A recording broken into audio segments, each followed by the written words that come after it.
जय श्री राम। आइए आगे सुनते हैं श्रीमद् भागवत महापुराण में। नारद जी कहते हैं व्यास जी को कि जो मनुष्य भगवान की लीला के अतिरिक्त और कुछ कहने की इच्छा रखता है वह उस इच्छा से ही निर्मित अनेक नाम और रूपों के चक्कर में पड़ जाता है। उसकी बुद्धि भेदभाव से भर जाती है। जैसे हवा के झकोरों से डगमगाती हुई डोंगी को कहीं भी ठहरने का ठौर नहीं मिलता, वैसे ही उसकी चंचल बुद्धि कहीं भी स्थिर नहीं हो पाती। संसारी लोग स्वभाव से ही विषयों में फंसे हुए हैं। धर्म के नाम पर आपने उन्हें निंदित सकाम कर्म करने की भी आज्ञा दे दी है। यह बहुत ही उल्टी बात हुई, क्योंकि मूर्ख लोग आपके वचनों में पूर्वोक्त निंदित कर्म को ही धर्म मानकर यही मुख्य धर्म है ऐसा निश्चय करके उसका निषेध करने वाले वचनों को ठीक नहीं मानते। भगवान अनंत हैं। कोई विचारवान ज्ञानी पुरुष ही संसार की ओर से निर्वृत होकर उनके स्वरूप भूत परमानंद का अनुभव कर सकता है। अतः जो लोग पारमार्थिक बुद्धि से रहित हैं और गुणों के द्वारा नचाए जा रहे हैं, उनके कल्याण के लिए ही आप भगवान की लीलाओं का सर्वसाधारण के हित की दृष्टि से वर्णन कीजिए। जो मनुष्य अपने धर्म का परित्याग करके भगवान के चरण कमलों का भजन सेवन करता है, भजन परिपक्व हो जाने पर तो बात ही क्या है। यदि उससे पूर्व ही उसका भजन छूट जाए तो क्या कहीं भी उसका कोई अमंगल हो सकता है।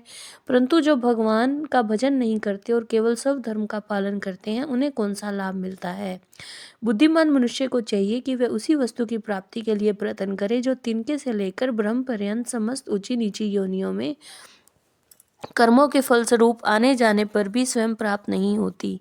संसार के विषय सुख तो जैसे बिना चेष्टा के दुख मिलते हैं, वैसे ही कर्म के फल रूप में अचिंत्य गति समय के फेर से सबको सर्वत्र स्वभाव से ही मिल जाते हैं। व्यास जी जो भगवान श्री कृष्ण के चरणार वृंद का सेवक है, वह भजन न करने वाले कर्मी मनुष्यों के समान दैवात कभी बुरा भाव हो जाने पर भी जन्म मृत्यु में संसार में नहीं आता। वह भगवान के चरण कमलों के आलिंगन का स्मरण करके फिर उसे छोड़ना नहीं चाहता। उसे रस का चस्का जो लग चुका है, जिनसे जगत की उत्पत्ति स्थिति और प्रलय होते हैं, वे भगवान ही इस विश्व के रूप में भी हैं। ऐसा होने पर भी वे इससे विलक्षण हैं। इस बात को आप स्वयं जानते हैं, तथापि मैंने आपको संकेत मात्र कर दिया है।